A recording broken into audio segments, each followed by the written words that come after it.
मुझे बड़े दुख के साथ कहना पड़ता है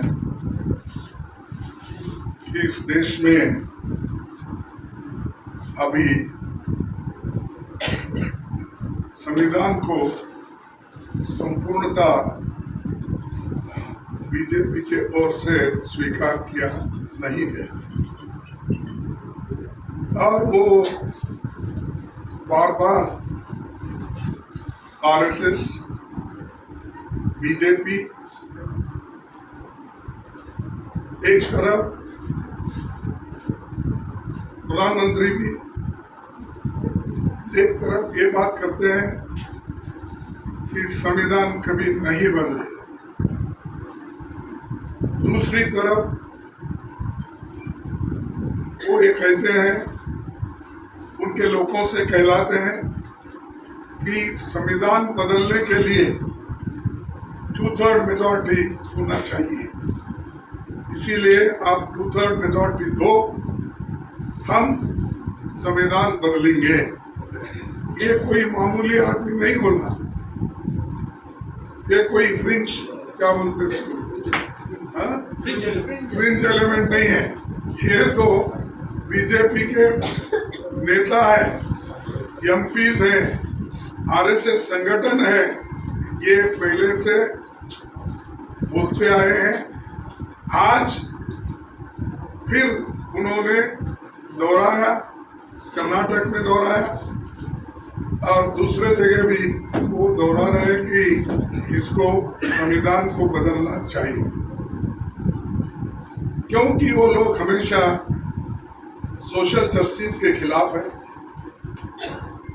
और संविधान में जो सेक्युलरिज्म शब्द आया है उसके खिलाफ है।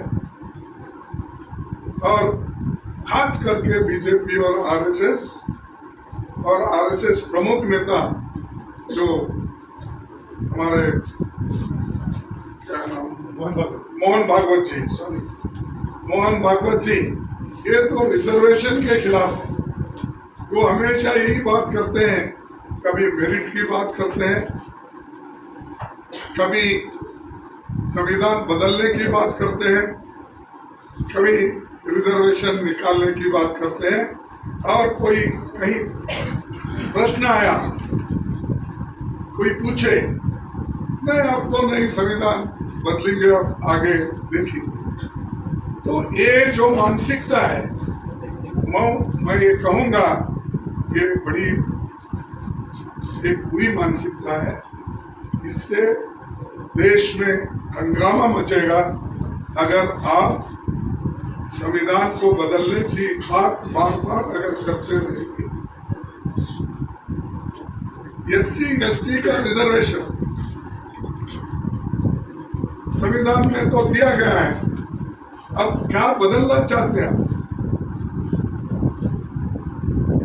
ये सवाल आज पूरे देश के सामने है और हमेशा ये कहते हैं अभी भी कि क्योंकि 2/3 मेजॉरिटी होना अगर किसी के बीजेपी के एमपी और वर्करों से और आरएसएस के लोगों के मुंह से जब निकलता है 2/3 मेजॉरिटी का, यही उद्देश्य होता है कि संविधान बदलने के लिए। इसीलिए बार बार मोदी जी भी कहते हैं 400 पार। क्यों कहते हैं? अरे आप 2/3 मेजॉरिटी दे दो, हम संविधान बदलेंगे। लेकिन वो अपने मुंह से नहीं बोल रहे, किसी के मुंह से वो बोलने लगा है। नहीं तो अगर मोदी जी के पास हिम्मत है, अरे ये तो रिजर्वेशन के खिलाफ है, सोशल जस्टिस के खिलाफ है, मेरा पार्टी का आदमी अगर कोई बोलेगा उसको पार्टी के बाहर निकालूंगा, अगर ये हिम्मत करे तभी लोगों को विश्वास होता है। एक तरफ तो तुम चुप बैठते हो, दूसरे तरफ संविधान की रक्षा हम करते हो ये कहते हैं। तो ये जो देश में चल रहा है और उसका मकसद भारी बहुमत लेने का, संविधान बदलने का ही उनका इरादा है। और दूसरी बात, संविधान बनाने में, देश को आजादी दिलाने में इनका कोई योगदान नहीं है। इन्होंने कभी कोशिश नहीं की। इन्होंने तिरंगा झंडा को भी अपोज किया। तिरंगा झंडे में जो अशोक चक्र है उसको अपोज किया, और वो आज भी अपना भगवा झंडा आरएसएस लगाते, राष्ट्रीय झंडे को उतना महत्व नहीं देते।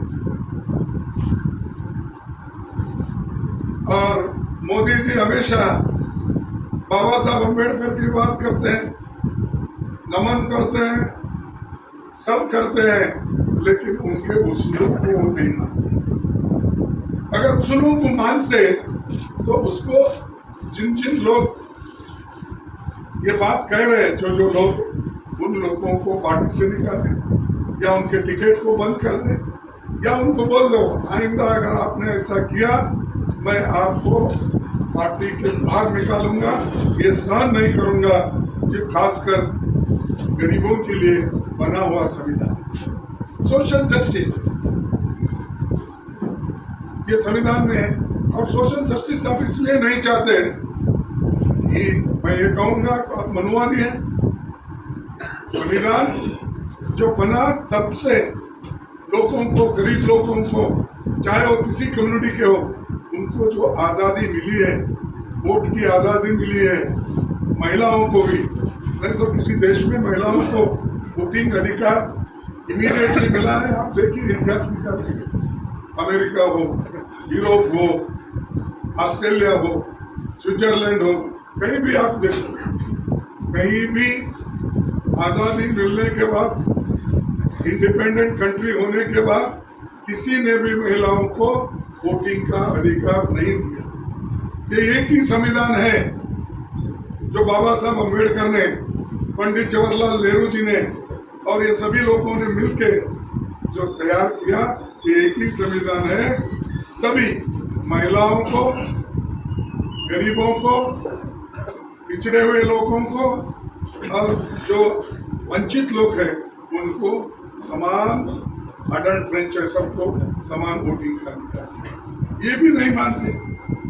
और ऊपर से हमको पूछे तुमने क्या किया, ये सबसे बड़ा महत्व काम हमने किया, और इसको निकालने की कोशिश आप कर रहे हैं।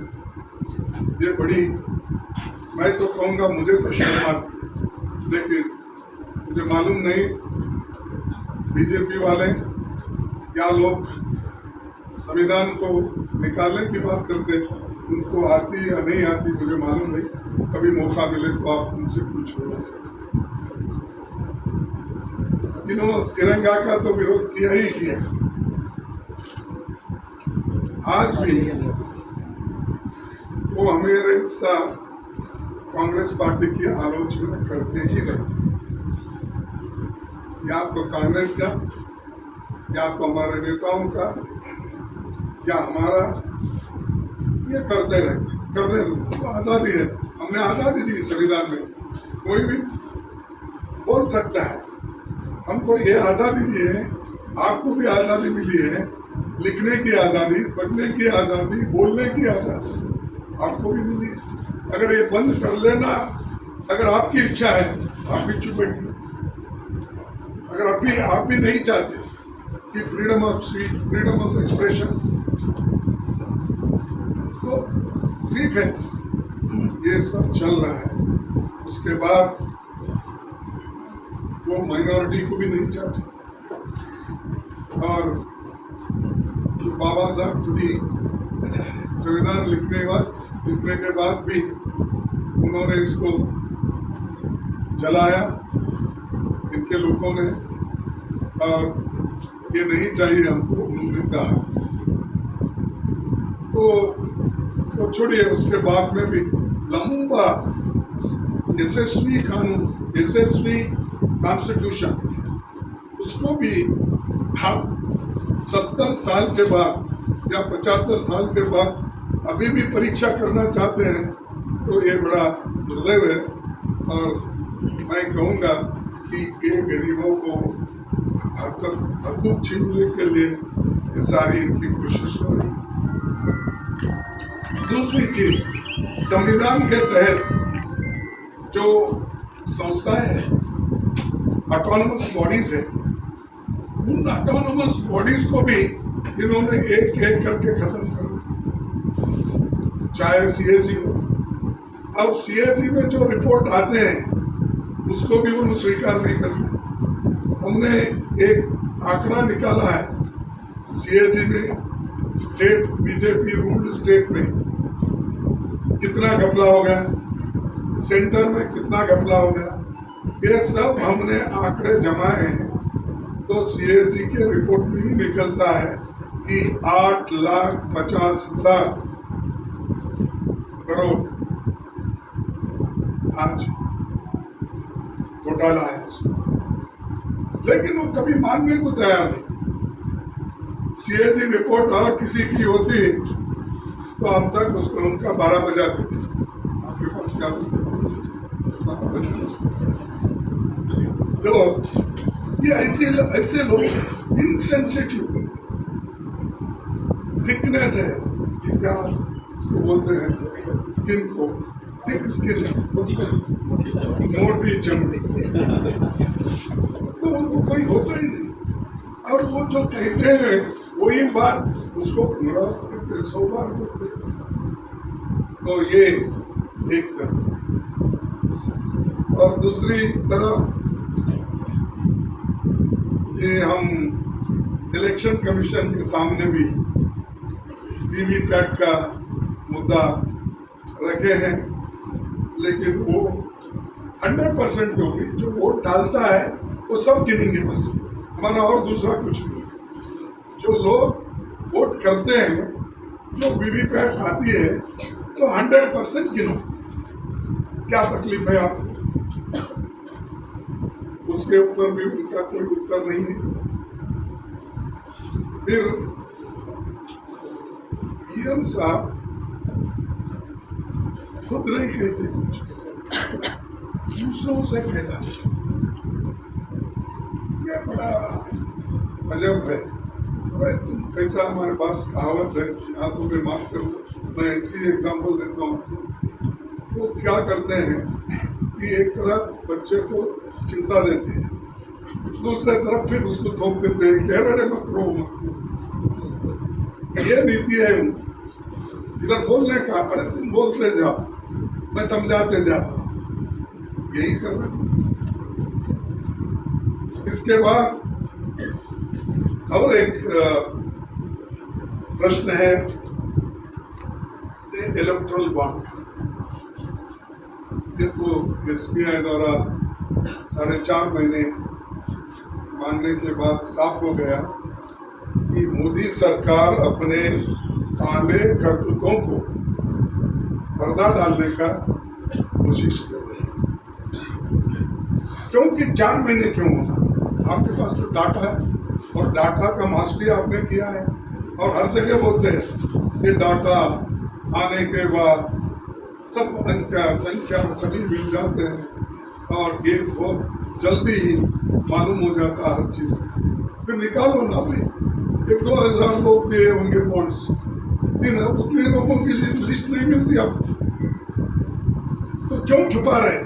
सुप्रीम कोर्ट बोल रहा है, लेकिन आप एसबीआई को नहीं बोल सकते, क्योंकि सिलेक्शन आप ही तो कर रहे हैं। सेंट्रल इलेक्शन कमेटी का सिलेक्शन आप ही का है, सीबीआई सिलेक्शन आप ही का है। अगर हम वहाँ जाके अपोजिशन लीडर अगर सजेशन भी देते, एक सजेशन नहीं सुनते, फिर बहुत से बार हम डिसेंट नोट देना पड़ता है। क्यों? कि सच उनके सामने रखे, फैक्ट्स भी रखे, तो बाजू निकाल देते हैं। ठीक है, आप कैसे हैं रमेश जी, क्या है? ठीक है, ठीक है, लिखो। ये मेरा अनुभव में बोल रहा हूँ, मैं भी 7-8 साल वो काम किया हूँ। तो ऐसा चलता है, सलाह मसूदा नहीं होता, या जिन कैंडिडेट को वो प्रपोज करते हैं उससे भी बेहतर कैंडिडेट है तो भी उसको नहीं लेते। ये अब इलेक्ट्रल बॉन्ड का तो लिस्ट का पता चलेगा अगर जल्दी वो बहुत ही ऑनेस्ट है, सिंसियर है, इनके पास इनसे भी मदद अगर नहीं लिए और वो अपने आप प्रिंट करके बॉन्ड्स बना लिए हैं तो बात हो जाती कि, लेकिन आज वो SBI कह रही है कि जुलाई तक हम आपको बताएंगे समझिए। तो इतना टाइम लगता है? सबका लिस्ट है आपके पास, ये देखो लाखों में है, करोड़ों में है, तो बात और है। ये सिर्फ गिने गिने लोग दिए सो है, आप उसका लिस्ट इमीडिएटली कर सकते हो।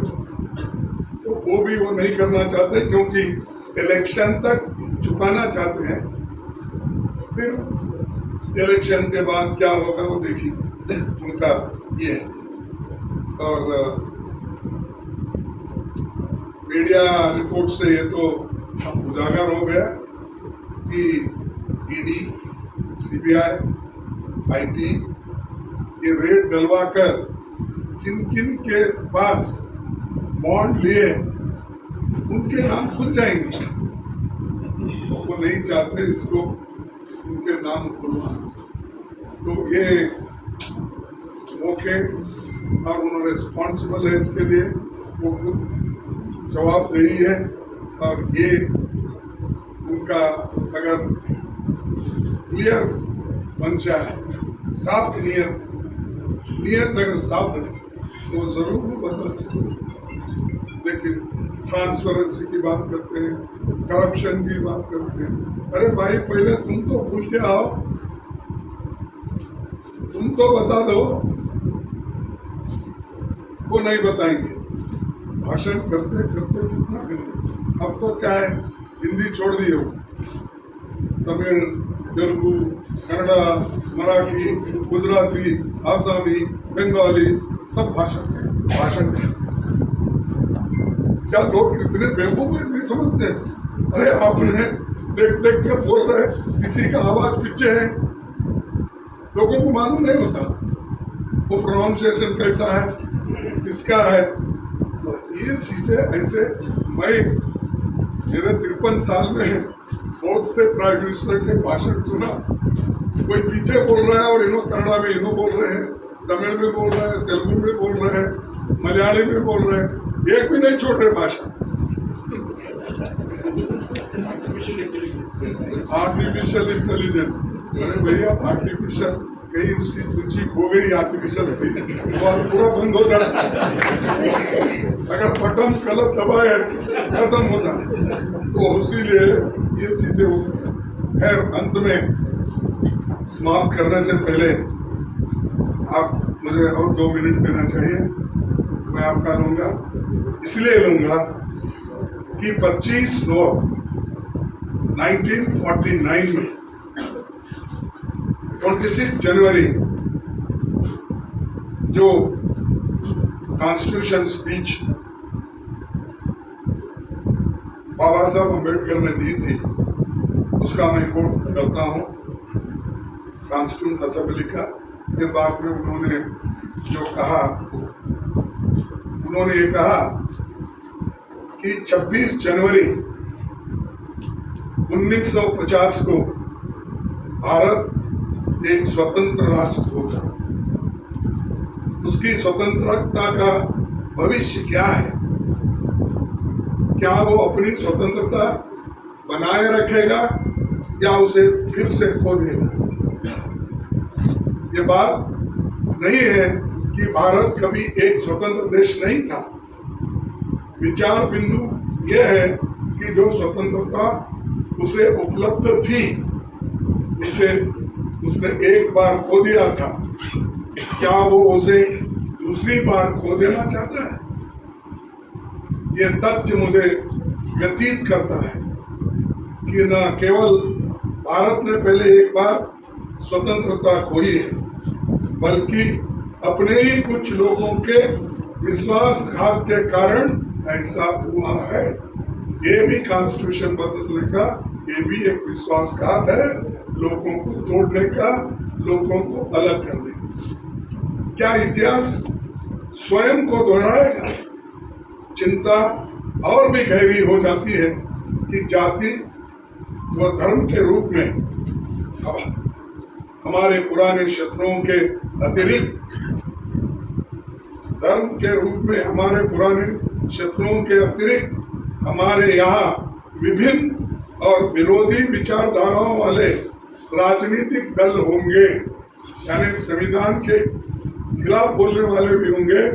तब उन्होंने यही कहा, जाति व धर्म के रूप में हमारे पुराने शत्रुओं के अतिरिक्त हमारे यहाँ विभिन्न और विरोधी विचारों वाले राजनीतिक दल होंगे। क्या भारतीय देश को अपने मताग्रहों से ऊपर रखेंगे? भारतीय देश को अपने मताग्रहों से ऊपर रखेंगे या उन्हें देश के ऊपर समझेंगे, मैं नहीं जानता। परंतु ये सत्य है कि यदि पार्टियां अपने मताग्रहों को देश से ऊपर रखेंगे तो हमारी स्वतंत्रता संकट में पड़ जाएगी और संभवतः वो हमेशा के लिए हो जाए। हम सबको दृढ़ संकल्प के साथ इस संभावना से बचना है। हम सबको दृढ़ संकल्प के साथ इस संभावना से बचना है। हमें अपने खून की आखिरी बूंद तक अपनी स्वतंत्रता की रक्षा करनी है। ये बाबा साहब अम्बेडकर ने संविधान सुपुर्द करते वक्त उन्होंने ये कहा था। ऐसे देश के लिए, देश को एकता से रखने के लिए उन्होंने तकरीर की, लोगों को समझाया, लेकिन फिर भी उन्होंने लिखी हुई कॉन्स्टिट्यूशन को उन्हें सूचित किए अनेक विषयों को आज आरएसएस बीजेपी खत्म करना चाहती है। मोदी जी अपना काम कर रहे हैं और इधर बीजेपी आरएसएस को अपना काम करने दे रही है। इसीलिए मैं कहूँगा, इसका हम खंडन करते हैं। अगर कोई संविधान बदलने की कोशिश करेगा तो इस देश में पूरा बहुत बड़ा हंगामा होगा। मैं चाहता हूँ कि देश मिल के रहना है, मिल के रहेगा, एकता से रहेगा। हम सारे लोग कोशिश करेंगे कि डेमोक्रेसी को बचाने के लिए, संविधान को बचाने के लिए। थैंक यू, धन्यवाद।